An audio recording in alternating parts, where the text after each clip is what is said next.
कधीच नाही चुकणार तुमचे फेवरेट टीव्ही शोज झी5 सोबत, तेही एकदम फ्री। सॉरी आशू, हे बघ सीताई खूपच रागावल्यात। हे सगळं ना तुझ्यामुळे होत आहे। का ऐकलं नाहीस माझं? सांगितलं होतं ना सकाळी तुला। तुम्ही सगळे मला का बोलताय? मी नाही केलंय मुद्दाम। मला काय माहिती होतं तुम्ही सगळे तिथेच असणार आहात म्हणून। आई मला हे मुद्दाम करायचं असतं तर मगाशी मी पर्स घ्यायला आले असते तेव्हा केलं असतं ना, तेव्हा आले काहीतरी फालतू कारण देऊ नकोस दिव्या। आशू, अरे चुकलंच आमचं।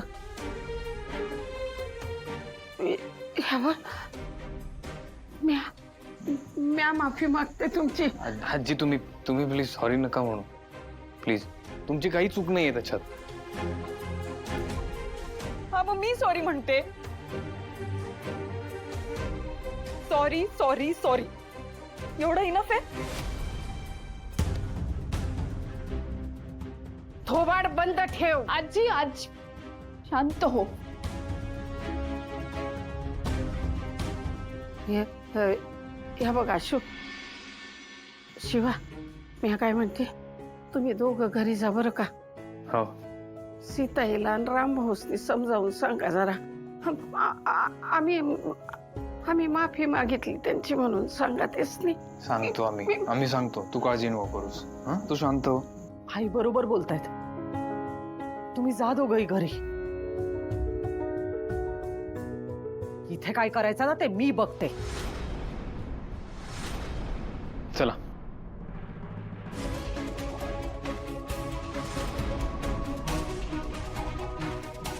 तू ना खूप चुकीचं वागली आहेस, लक्षात ठेव।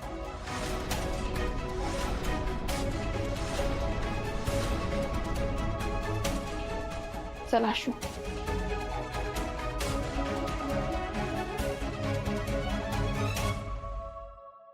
भैयाजी थोबाड बंद ठेवा। सणासुदीचे दिवस आहेत म्हणून तुला पाठीशी घालत राहिलो। शांत राहा, शांत राहा। गैरफायदा घेत राहिलीस वय ग तू। लय झालं पण तुझं आता। मी परत परत तेच सांगतेय, तुम्हाला का कळत नाहीये? मी हे मुद्दाम नाही केलं, मला नव्हतं माहिती तुम्ही सगळे तिथे असणार आहात। एकतर सगळीकडे खूप गर्दी होती। मग तुम्ही दोघं वस्तीत गाडी घेऊन काय फिरायला आला होता? आणि जावई बापू, तुम्हाला माहितीये ना ही हट्टी आहे, मग तुम्ही का नाही थांबवलं तिला? आई तू त्याला काही बोलू नकोस। बोलावं लागतंय, तुझ्यामुळे वेळ आली आहे ही। तुझ्यामुळे लग्नात काय घडलं माहितीये ना? हे सगळं भोगावं लागलं आम्हाला, तुझ्या बहिणीला। तिने आमची समजूत काढली ना म्हणून तू आता इथे उभी आहेस, या घरात घेतलं तुला, आणि आता तू तिच्याच संसारात विष कालवायला निघालीस। असंच जर तुला वागायचं असेल ना तर ह्या घरातून निघून जा।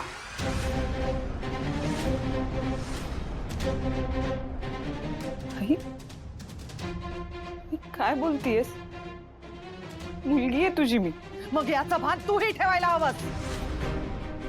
वंदे, शांत बस।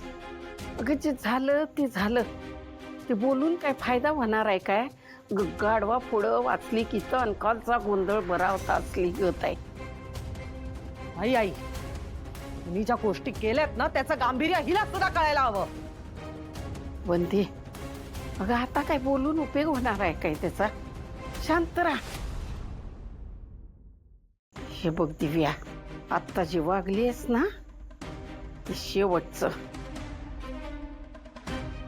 ह्याच्या मोर जर तू असं काय वागलीस ना तर काट माझ्या शही एवढं ध्यानात ठेवायचं। जा जा, नवऱ्याला घेऊन आतल्या खोलीत जा। पोटात कुठली आजी, आई,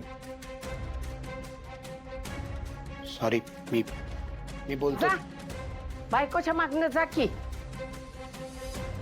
दिव्या, बोलायला पाहिजे तेव्हा बोलला नाही, आता म्हणून बोलतो तिच्याशी।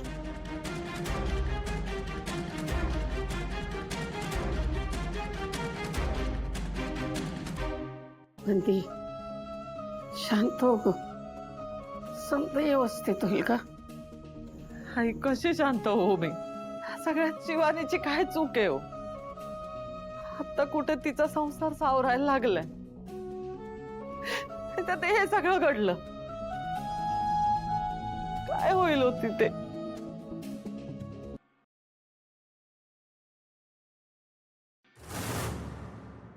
त्या मुलीला मी तिथे पाहिलं आणि माझ्या तळपायाची आग मस्तकात गेली.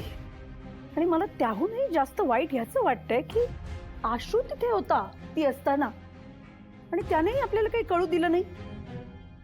सीता, मी काय म्हणतो, आपल्याला कळवणं गरजेचं होतं, पण आता आपल्याला नाही कळवलं तर त्यामागे पण काहीतरी कारण असेल ना. काय कारण असणार? दिव्या परत आलीये हे आपल्याला त्यांना सांगायचं नसणार, नेहमीप्रमाणे लपवायचं असणार. पण तिथे असताना आशूचं काय झालं असेल? त्याला किती त्रास झाला असेल?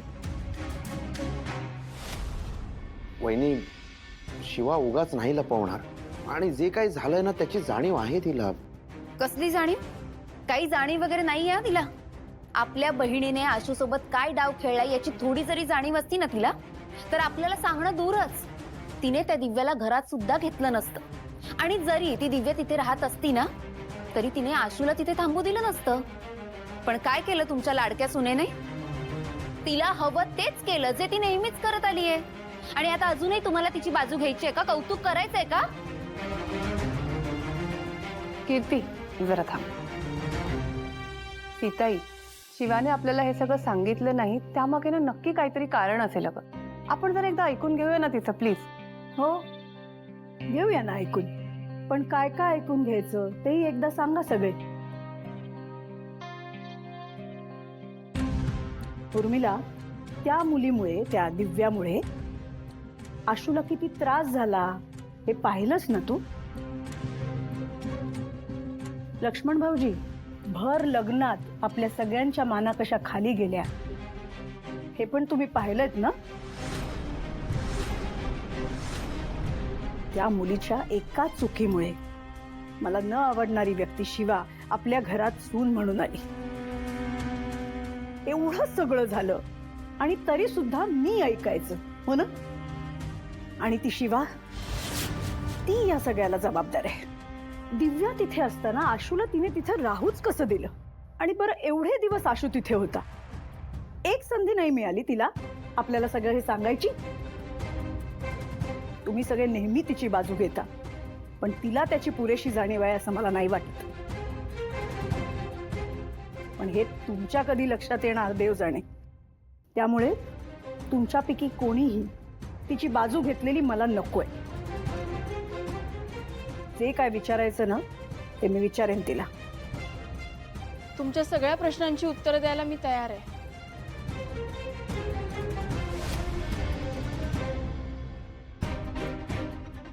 एवढं सगळं होऊनही तुझी उत्तरं तयारच आहेत का? थोडी तरी लाज शिल्लक आहे की नाही? ताई, तू मध्ये बोलू नकोस आता. आता तू गप्प बसा. कीर्ती, झी 5 ॲप डाउनलोड करा आणि पहा सर्व एपिसोड्स एकदम फ्री.